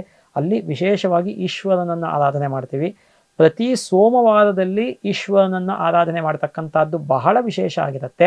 ಅದೇ ರೀತಿಯಲ್ಲಿ ಅಮಾಸೋಮವಾಸದ ವ್ರತ ಅಂತ ಇದೆ. ಅಂದರೆ ಅಮಾವಾಸ್ಯೆ ಸೋಮವಾರ ಬಂತು ಅಂದರೆ ಅಮಾಸೋಮವಾಸದ ವ್ರತ ಅಂತ ಹೇಳ್ತೀವಿ. ಅಲ್ಲಿ ಕೂಡ ಈಶ್ವರನನ್ನು ವಿಶೇಷವಾಗಿ ಆರಾಧನೆ ಮಾಡ್ತೀವಿ. ಜ್ಯೋತಿರ್ಭೀಮೇಶ್ವರ ವ್ರತ ಅಂತ ನಾವು ಆಷಾಢ ಮಾಸದ ಅಮಾವಾಸ್ಯೆಯಲ್ಲಿ ಜ್ಯೋತಿರ್ಭೀಮೇಶ್ವರ ವ್ರತವನ್ನು ಮಾಡ್ತೀವಿ. ಅದೇ ರೀತಿಯಲ್ಲಿ ಇಡೀ ಕಾರ್ತೀಕ ಮಾಸದಲ್ಲಿ ಈಶ್ವರನನ್ನು ಪ್ರತಿದಿನ ವಿಶೇಷವಾಗಿ ಆರಾಧನೆ ಮಾಡ್ತೀವಿ. ಅದರಲ್ಲಿಯೂ ಕೂಡ ಕಾರ್ತೀಕ ಸೋಮವಾರಗಳಂದು ಬಹಳ ವಿಶೇಷ ನೀವು ಎಲ್ಲ ಶೈವ ಕ್ಷೇತ್ರಗಳಲ್ಲಿ ನೋಡ್ತು ಅಂದರೆ ವಿಶೇಷವಾದಂತಹ ಕೆಲವು ಪೂಜಾ ವಿಧಿವಿಧಾನಗಳನ್ನು, ಉತ್ಸವಗಳನ್ನು ಎಲ್ಲವನ್ನು ಇಟ್ಕೊಂಡಿರ್ತಾರೆ. ಹಾಗಾಗಿ ಕಾರ್ತಿಕ ಸೋಮವಾರ ವ್ರತ ಅನ್ನತಕ್ಕಂಥದ್ದು ಇದೆ. ಮತ್ತು ಪಾಶುಪತ ವ್ರತ ಅಂತ ಕೂಡ ಹೇಳ್ತೇವೆ ನಾವು. ಈ ಪಾಶುಪತ ವ್ರತವನ್ನೂ ಕೂಡ ಎಲ್ಲ ಶೈವರೂ ಕೂಡ ಪ್ರಧಾನವಾಗಿ ಆಚರಿಸ್ತಾರೆ. ನಾನು ಮತ್ತೆ ಮತ್ತೆ ಹೇಳ್ತಿದ್ದೀನಿ, ಯಾವುದೇ ಒಂದು ಶಿವನಿಗೆ ಸಂಬಂಧಪಟ್ಟಂತಹ ವ್ರತವನ್ನು ಕೇವಲ ಶೈವರು ಆಚರಿಸಬೇಕು ಅಂತ ಎಲ್ಲೂ ಶಾಸ್ತ್ರದಲ್ಲಿ ಹೇಳಿಲ್ಲ. ಹಾಗಾಗಿ ಶಿವಾಯ ವಿಷ್ಣುರೂಪಾಯ ಶಿವರೂಪಾಯ ವಿಷ್ಣುವೇ ಶಿವಸ್ಯ ಹೃದಯಂ ವಿಷ್ಣು ವಿಷ್ಣುಶ್ಚ ಹೃದಯಂ ಶಿವ ಅಂತ ಶಾಸ್ತ್ರ ಹೇಳುತ್ತೆ. ಹಾಗಾಗಿ ಶಿವಕೇಶವದಲ್ಲಿ ಅಭೇದವನ್ನು ಯಾರು ಅಭೇದವನ್ನು ಮಾಡಬೇಕು, ಭೇದವನ್ನು ಮಾಡಬಾರ್ದು. ಯಾರು ಭೇದವನ್ನು ಮಾಡ್ತಾರೆ ಅವರನ್ನು ನಾನು ಇಷ್ಟಪಡೋದಿಲ್ಲ ಅಂತ ಶಿವನೂ ಹೇಳ್ತಾನೆ, ವಿಷ್ಣುನೂ ಹೇಳ್ತಾನೆ. ಇದು ಪುರಾಣಗಳಲ್ಲಿ ಇರತಕ್ಕಂಥದ್ದು. ಹಾಗೆ ವಿಷ್ಣುನೇ ಸಾಕ್ಷಾತ್ತಾಗಿ ಹೇಳಿದ್ದಾನೆ, ನನ್ನಲ್ಲಿ ಶಂಕರನಲ್ಲಿ ಯಾರು ಭೇದವನ್ನು ಮಾಡ್ತಾರೆ ಅವರಿಗೆ ನಾನು ಒಲಿಯೋದಿಲ್ಲ ಅಂತ. ಹಾಗಾಗಿ ಆಯಾ ವ್ರತಗಳು ಬಂದಾಗ ನೀವು ಆಯಾ ದೇವರುಗಳನ್ನು ವಿಶೇಷವಾಗಿ ಆರಾಧನೆ ಮಾಡ್ತಕ್ಕಂಥದ್ದು ಬಹಳ ಸೂಕ್ತ ಆಗಿರುತ್ತೆ.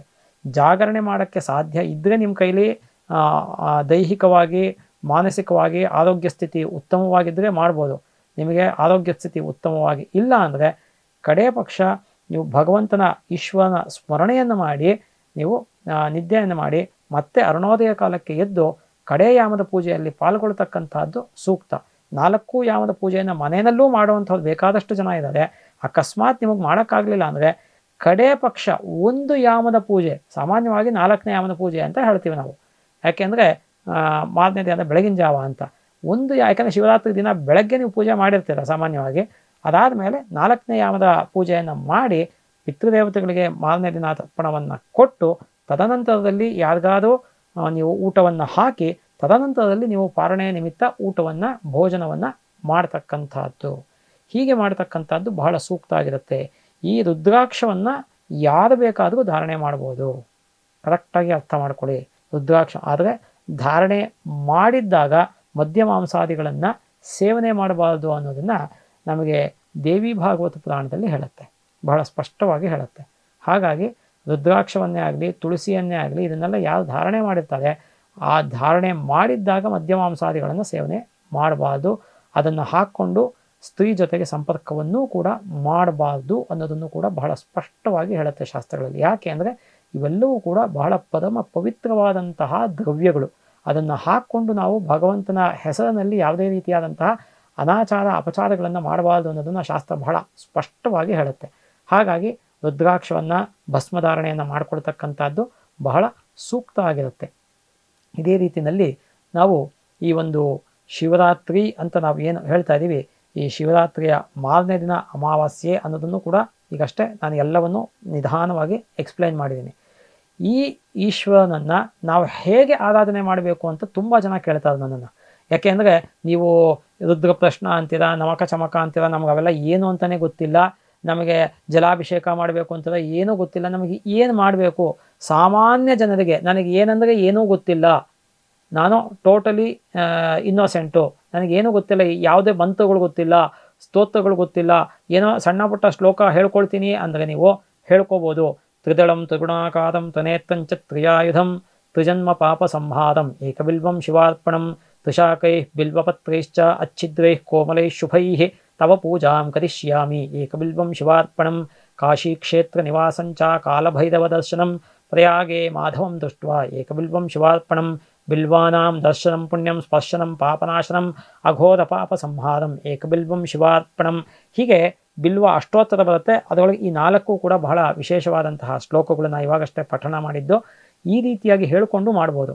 ಸ್ವಾಮಿ ನೀವು ಹೇಳ್ತಿರೋದನ್ನು ನಮಗೆ ಹೇಳ್ಕೊಳ್ಳೋಕೆ ಬರೋದಿಲ್ಲ, ಏನು ಮಾಡಬೇಕು ನಾವು? ಆದರೆ ನಮಗೆ ಶಿವನಲ್ಲಿ ಅನನ್ಯವಾದಂತಹ ಭಕ್ತಿ ಇದೆ ಅಂದರೆ ಎಲ್ಲದಕ್ಕಿಂತ ಪರಮ ಪವಿತ್ರವಾದಂತಹ ಮಂತ್ರವನ್ನು ಇಡೀ ಪ್ರಪಂಚಕ್ಕೆ ನಾನು ನಮ್ಮ ಒಂದು ಕರ್ನಾಟಕ TV ಒಂದು ಚಾನಲ್ ವತಿಯಿಂದ ಹೇಳ್ಕೊಡ್ತಾ ಇದ್ದೀನಿ. ಕರೆಕ್ಟಾಗಿ ಅರ್ಥ ಮಾಡ್ಕೊಳ್ಳಿ.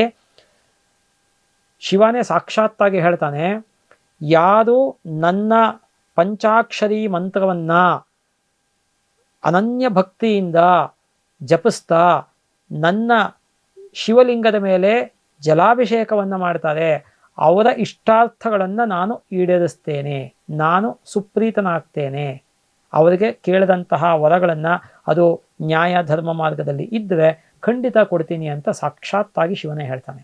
ಯಾಕೆ ಅಂದರೆ ಶಿವಪುರಾಣದಲ್ಲಿ ಬರುತ್ತೆ, ನಮಃ ಶಿವಾಯ ನಮಃ ಶಿವಾಯ, ಇದು ನ ಮಹ ಶಿವಾಯ 5 ಅಕ್ಷರಗಳು, ಪಂಚಾಕ್ಷರಿ ಮಂತ್ರ ಅಂದರೆ ಇದೇನೆ.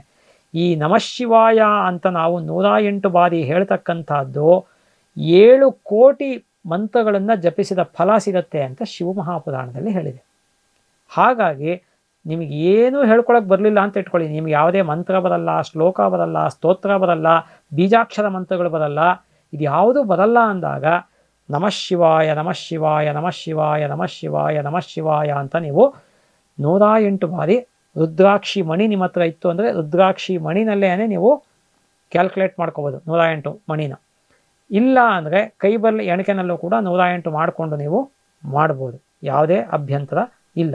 ಹೀಗೆ 108 ಬಾರಿ ನಮಃ ಶಿವಾಯ ಅಂತ ನೀವು ಹೇಳ್ಕೊಳ್ಳೋದು. ಈಶ್ವರನ ಲಿಂಗವನ್ನು ಇಟ್ಕೊಂಡು ಒಂದು ಬೇಸನ್ ಅಂತ ಕಡೆ ಈಶ್ವರನ ಲಿಂಗವನ್ನು ಒಳಗಡೆ ಇಟ್ಟು ಅದರ ಮೇಲೆ ನಿಮಗೆ ಬೇರೆ ಏನೂ ಮಂತ್ರ ಹೇಳಕ್ಕೆ ಬರಲಿಲ್ಲ, ಮಂತ್ರ ಹೇಳಕ್ಕೆ ಬಂದರೆ ನೀವು ಪಂಚಾಮೃತ ಅಭಿಷೇಕ ಮಾಡ್ತಕ್ಕಂಥದ್ದು, ತದನಂತರದಲ್ಲಿ ಜಲಾಭಿಷೇಕ ಮಾಡ್ತಕ್ಕಂಥದ್ದು, ನೀವು ಋಗ್ವೇದ ರೀತ್ಯ ರುದ್ರ ಸೂಕ್ತವನ್ನು ಹೇಳ್ಕೊಂಡು ಕದ್ರುದ್ರ ಯಪ್ಪಚೆ ಏತಸೆ ಮೇಳುಷ್ಟಮ ಯತವ್ಯಸೆ ಓಚೆ ಮಶಂತಮಂ ಹೃದೆ ಈ ಮಂತ್ರದಿಂದ ಪ್ರಾರಂಭ ಆಗ್ತಕ್ಕಂಥದ್ದು ರುದ್ರ ಸೂಕ್ತ. ಯಜುರ್ವೇದದಲ್ಲಿ ಓಂ ನಮೋ ಭಗವತೆ ರುದ್ರಾಯ, ಓಂ ನಮಸ್ತೆ ರುದ್ರಮನ್ಯೋತೋತೈಷವೇ ನಮಃ, ಈ ಥರ ಯಜುರ್ವೇದ ಮಂತ್ರಗಳು ಪ್ರಾರಂಭ ಆಗ್ತಕ್ಕಂಥದ್ದು. ಅಗ್ನಾ ವಿಷ್ಣು ಸಚೋಷ ಸೇಮಾವದ್ಧಂತು ವಾಂಗಿರಃ ಕಿಮ್ನೇರ್ವಾಜೆ ವಿರಾಗತಂ ವಾಜಶ್ಚಮೇ ಪ್ರಸವಶ್ಚಮೇ ಪ್ರೇತಿಶ್ಚಮೇ ಪ್ರಸಿತಿಶ್ಚಮೇ ಅಂತ ಚಮೆ ಅಂದರೆ ಚಮಕ ಪ್ರಾರಂಭ ಆಗ್ತಕ್ಕಂಥದ್ದು. ಇವನ್ನೆಲ್ಲ ಹೇಳ್ಕೊಂಡು ಮಂತ್ರಪೂರ್ವಕವಾಗಿ ಮಾಡಬಹುದು.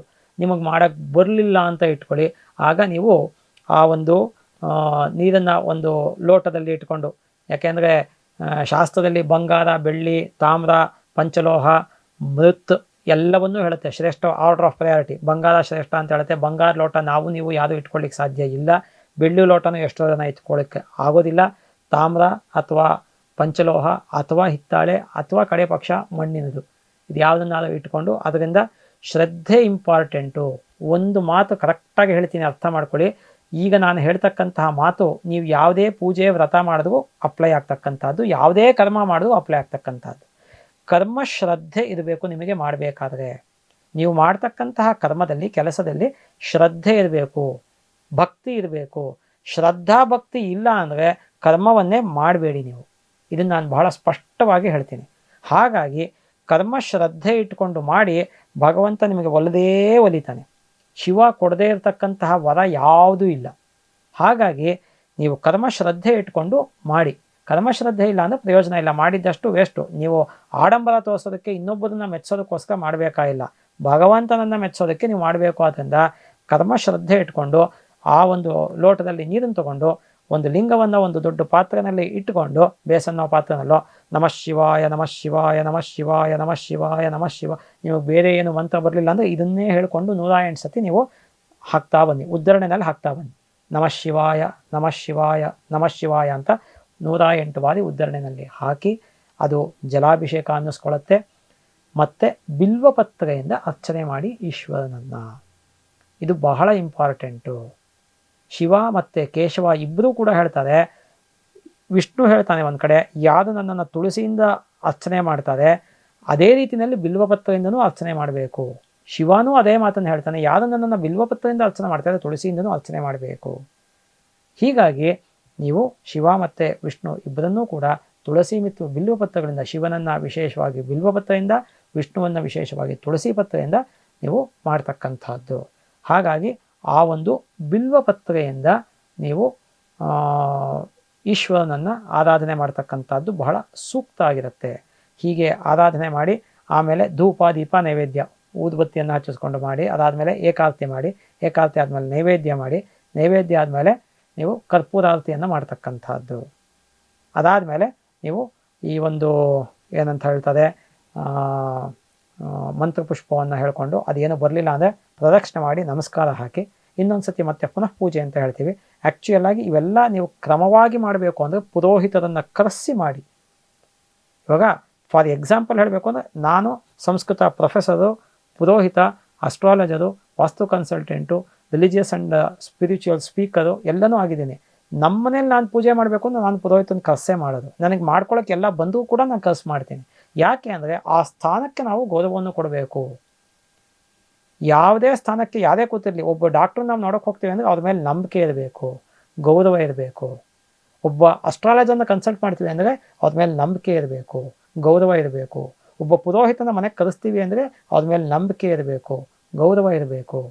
ಹಾಗೆ ಪುರೋಹಿತರನ್ನು ಸರಿಯಾಗಿ ಟ್ರೈನಿಂಗ್ ಆಗಿರ್ತಕ್ಕಂತಹ ಪುರೋಹಿತರನ್ನು ಕರೆಸಿ ಅವ್ರ ಮುಖಾಂತರ ಮಾಡಿ ಅವರು ಕರೆಕ್ಟಾಗಿ, ಇವಾಗ ನಾನೇ ಬಂದರೆ ನಾನೂ ಆಗಲಿ, ಬೇರೆಯವ್ರು ಬಂದರೆ ಬೇರೆಯವರಾಗಲಿ ಕರೆಕ್ಟಾಗಿ ಮಾಡಿಸ್ತೀವಿ ನಾವುಗಳು. ಯಾಕೆ ಅಂದರೆ we have been trained in Vedic gurukulas. ನಾವು ವೈದಿಕ ಪಾಠಶಾಲೆಗಳಲ್ಲಿ, ಗುರುಕುಲಗಳಲ್ಲಿ ವರ್ಷಾನುಗಟ್ಟಲೆ ಅಧ್ಯಯನ ಮಾಡಿರ್ತೀವಿ. ಇದು ಹೀಗೆ ಮಾಡಬೇಕು ಅನ್ನೋದು ನಮಗೆ ನಮ್ಮ ಗುರು ಪರಂಪರೆಯಲ್ಲಿ ಹೇಳ್ಕೊಟ್ಟಿರ್ತಾರೆ. ಹಾಗಾಗಿ ಆ ಥರ ಯಾರು ಸುಶಿಕ್ಷಿತರಿರ್ತಾರೆ ಎಲ್ಲ ಫೀಲ್ಡಲ್ಲೂ ಅಷ್ಟೇ, ಆ ಫೀಲ್ಡ್ಗಳಲ್ಲಿ ಯಾರ್ಯಾರ ಟ್ರೈನಿಂಗ್ ಆಗಿರುತ್ತೆ ಅಂಥವನ್ನು ಕರೆಸಿ ನೀವು ಮಾಡಬೇಕೇ ಹೊರತು ನೀವೇ ಮಾಡ್ಕೊಳ್ತೀವಿ ಅನ್ನೋದು ಸಾಮಾನ್ಯವಾಗಿ ಕಷ್ಟ ಆಗುತ್ತೆ. ಹೀಗೆ ಮಾಡಿ ಪುರೋಹಿತನ ಕರೆಸಿ ಆ ಒಂದು ಷೋಡಶೋಪಚಾರ ಪೂಜೆಗಳನ್ನು ಮಾಡಿ ಉಪವಾಸ ಇರೋಕ್ಕೆ ಸಾಧ್ಯ ಆದಾಗ ಉಪವಾಸ ಇರಿ. ಉಪವಾಸ ಇರೋಕ್ಕೆ ಆಗಲಿಲ್ಲ ಅಂದರೆ ಹಾಲು ಹಣ್ಣನ್ನು ತಗೊಳ್ಳಿ. ಅಷ್ಟಕ್ಕೂ ತಡೆಯಲ್ಲ ಅಂದರೆ ನೀವು ಫಲಾಹಾರಗಳನ್ನು ಮಾಡಿ, ಉಪ್ಪಿಟ್ಟು, ಅವಲಕ್ಕಿನೋ, ಚಪಾತಿನೋ, ಈ ಥರ ನಾನು ಹೇಳಿದ್ನಲ್ಲ, ಈ ಥರ ಜನರು ತಿನ್ನಿ. ನೀವು ಸಿರಿಧಾನ್ಯಗಳನ್ನು ಬೇಕಾದ್ರೆ ತಿನ್ನಿ, ನೀವು ಡ್ರೈ ಫ್ರೂಟ್ಸನ್ನು ಒಂದಷ್ಟು ತಿನ್ನಿ. ಬೇಕಾದರೆ ಅನ್ನವನ್ನು ಯಾವುದೇ ಕಾರಣಕ್ಕೂ ಯಾವುದೇ ವ್ರತಗಳಲ್ಲಿ ವಿಶೇಷವಾಗಿ, ಬಹಳ ವಿಶೇಷವಾಗಿ ಏಕಾದಶಿ ವ್ರತದಂದು ಮಾತ್ರ ಅನ್ನವನ್ನು ತಿನ್ನಲೇಬಾರ್ದು. ಆ ಬ್ರಾಹ್ಮಣ ಚಾಂಡಾಲ ಪರ್ಯಂತಂ ಅಂತ ಧರ್ಮಶಾಸ್ತ್ರ ಹೇಳುತ್ತೆ. ಬ್ರಾಹ್ಮಣನಿಂದ ಚಂಡಾಲ ವರ್ಣದವರೆಗೂ ಕೂಡ ಏಕಾದಶಿ ದಿನದಲ್ಲಿ ಉಪವಾಸವನ್ನು ಹೇಳಲ್ಪಟ್ಟಿದೆ. ಉಪವಾಸ ಅಂದರೆ ನಿರಾಹಾರವಾಗಿ ಆಹಾರವನ್ನು ತೆಗೆದುಕೊಳ್ಳದೆ ವಿಷ್ಣುವನ್ನು ಆರಾಧನೆ ಮಾಡಬೇಕು ಅಂತ ಹೇಳುತ್ತೆ. ಹಾಗಾಗಿ ಇಷ್ಟನ್ನು ಮಾಡ್ಕೊಳ್ಳಿ. ಈ ಶಿವರಾತ್ರಿ ಮತ್ತು ಶಿವನಿಗೆ ಸಂಬಂಧಪಟ್ಟಂತಹ ಸೋಮವಾರಗಳೇನಿರುತ್ತೆ, ಸೋಮವಾರ ಒಂದೇ ಅಲ್ಲ, ಅಷ್ಟಮಿ ತಿಥಿ, ಪ್ರತಿ ಮಾಸದ ಶುಕ್ಲ ಪಕ್ಷ ಕೃಷ್ಣ ಪಕ್ಷದ ಅಷ್ಟಮಿ ತಿಥಿ ಮತ್ತು ಚತುರ್ದಶಿ ತಿಥಿಗಳಲ್ಲೂ ಕೂಡ ಈಶ್ವರನ ಆರಾಧನೆ ಮಾಡೋದು ಬಹಳ ವಿಶೇಷ ಅಂತ ಶಿವಮಹಾಪುರಾಣದಲ್ಲಿ ಹೇಳಿದೆ. ಹಾಗಾಗಿ ಹಾಗೆ ಮಾಡಿ. ಅಮಾವಾಸ್ಯನಲ್ಲಿ ಶಿವನ ಅಂಶವಾದಂತಹ ಕಾಲಭೈರವನ ಆರಾಧನೆ ಮಾಡತಕ್ಕಂಥದ್ದು ಬಹಳ ವಿಶೇಷ. ನೀವು ಕಾಶಿ ಕ್ಷೇತ್ರಕ್ಕೆ ಹೋಯ್ತು ಅಂದರೆ ಅಲ್ಲೂ ಕೂಡ ಕಾಲಭೈರವನ ಒಂದು ದೇವಸ್ಥಾನ ಇದೆ. ಅಲ್ಲೂ ಕೂಡ ಪ್ರತಿ ಅಮಾವಾಸ್ಯೆಯಲ್ಲಿ ವಿಶೇಷವಾದಂತಹ ಪೂಜೆ ನಡೆಯುತ್ತೆ. ಮತ್ತು ಇನ್ನೂ ವಿಶೇಷವಾಗಿ ಹೇಳಬೇಕು ಅಂದರೆ ನಮ್ಮ ಸಮಾಜದಲ್ಲಿರ್ತಕ್ಕಂತಹ ಈ ರಾಜಕಾರಣಿಗಳೆಲ್ಲನೂ ಸಾಮಾನ್ಯವಾಗಿ ಅಮಾವಾಸ್ಯೆಯಲ್ಲಿ ಈ ಕಾಲಭೈರವನ ಪೂಜೆಯನ್ನು ವಿಶೇಷವಾಗಿ ಮಾಡಿಸ್ತಾರೆ. ನೀವು ಸಾಮಾನ್ಯ ಜನಗಳು, ನೀವು ಕೂಡ ಕಾಲಭೈರವನ ಪೂಜೆಯನ್ನು ಅಮಾವಾಸ್ಯೆ ದಿನ ಸಾಯಂಕಾಲದ ನಂತರದಲ್ಲಿ, ಆದರೆ ಅಮಾವಾಸ್ಯೆ ಗಳಿಗೆ ಇರಬೇಕು. ಕೆಲವು ಸರಿ ಸಾಯಂಕಾಲ ರಾತ್ರಿ 6 ಗಂಟೆ 7 ಗಂಟೆಗೆಲ್ಲ ಮುಗಿದೋಗುತ್ತೆ. ಆ ಥರ ಇರಬಾರ್ದು, ರಾತ್ರಿ ಎಲ್ಲ ಗಳಿಗೆ ಇರಬೇಕು. ಆ ಥರ ಗಳಿಗೆ ಇದ್ದಾಗ ಮಾಡ್ತಕ್ಕಂಥದ್ದು ಪೂಜೆಯನ್ನು ಸೂರ್ಯಾಸ್ತ ಆದಮೇಲೆ ಬಹಳ ವಿಶೇಷ ಆಗಿರುತ್ತೆ. ಮತ್ತು ಅಮಾವಾಸ್ಯೆ ದಿನಗಳಲ್ಲಿ ನಿಮ್ಮ ಮನೆಗೆ ಏನಾದರೂ ದೃಷ್ಟಿಯಾಗಿತ್ತು ಅಂದರೆ, ನಿಮಗೆ ದೃಷ್ಟಿಯಾಗಿತ್ತು ಅಂದರೆ ಸರಿಯಾದ ಪುರೋಹಿತರನ್ನು ಕರೆಸಿ ಸೂರ್ಯಾಸ್ತದ ನಂತರದಲ್ಲಿ ಅಮಾವಾಸ್ಯೆ ದಿನ ರಾತ್ರಿ ಕಾಲದವರೆಗೂ, ಮಧ್ಯರಾತ್ರಿ ಕಾಲದವರೆಗೂ ಕೂಡ ಅಮಾವಾಸ್ಯೆ ಗಳಿಗೆ ಇರಬೇಕು. ಆಗ ಪೂಜೆಯನ್ನು ಮಾಡಿ, ಮೃತ್ಯುಂಜಯನ ಪೂಜೆಯನ್ನು ಮಾಡಿ, ತೆಂಗಿನಕಾಯಿ, ಕುಂಬಳಕಾಯಿ, ನಿಂಬೆಹಣ್ಣು ಇದನ್ನೆಲ್ಲ ದೃಷ್ಟಿ ತೆಗೆದು ಮನೆಗೆ ಆಗಲಿ ಮನುಷ್ಯರಿಗೆ ಫಸ್ಟು ಮನೆಗೆ ತೆಗಿಬೇಕು, ಆಮೇಲೆ ಮನುಷ್ಯರಿಗೆ ತೆಗಿಬೇಕು. ಮನುಷ್ಯರಿಗೆ ತೆಗೆದು ಮನೆಗೆ ತೆಗಿಬಾರ್ದು. ಮನೆಗೆ ತೆಗೆದು ಮನೆ ಮುಂದೆ ಮನುಷ್ಯರು ನಿಲ್ಲಿಸಿ ಅವ್ರಿಗೆ ತೆಗೆದು ಅದನ್ನು ಹೊಡಿಬೇಕು. ಹೀಗೆ ಮಾಡೋದ್ರಿಂದ ನಿಮ್ಮ ದೃಷ್ಟಿ ದೋಷ ಕೂಡ ಪರಿಹಾರ ಆಗತ್ತೆ. ಇದನ್ನು ಯಾಕೆ ಇಲ್ಲಿ ಹೇಳಿದೆ ಅಂದರೆ, ಶಿವನಿಗೆ ಸಂಬಂಧಪಟ್ಟಂತಹದ್ದೇ ಮೃತ್ಯುಂಜಯ ಪೂಜೆ ಅಂದರೂ ಕೂಡ ಅದಕ್ಕೋಸ್ಕರ ಇದನ್ನು ಕೂಡ ಹೇಳಿದ್ದೀನಿ. ಹೆಚ್ಚು ಕಮ್ಮಿ ಒಂದು ಶಿವರಾತ್ರಿಗೆ ಸಂಬಂಧಪಟ್ಟಂತಹ ಸುಮಾರು ಸ್ಥೂಲವಾದಂತಹ ವಿಚಾರಗಳನ್ನು ಈ ಒಂದು ವಿಡಿಯೋದಲ್ಲಿ ನಾವು ಕವರ್ ಮಾಡಿದ್ದೀವಿ. ಇದಿಷ್ಟನ್ನು ನೀವು ಸರಿಯಾಗಿ ಫಾಲೋ ಮಾಡಿ.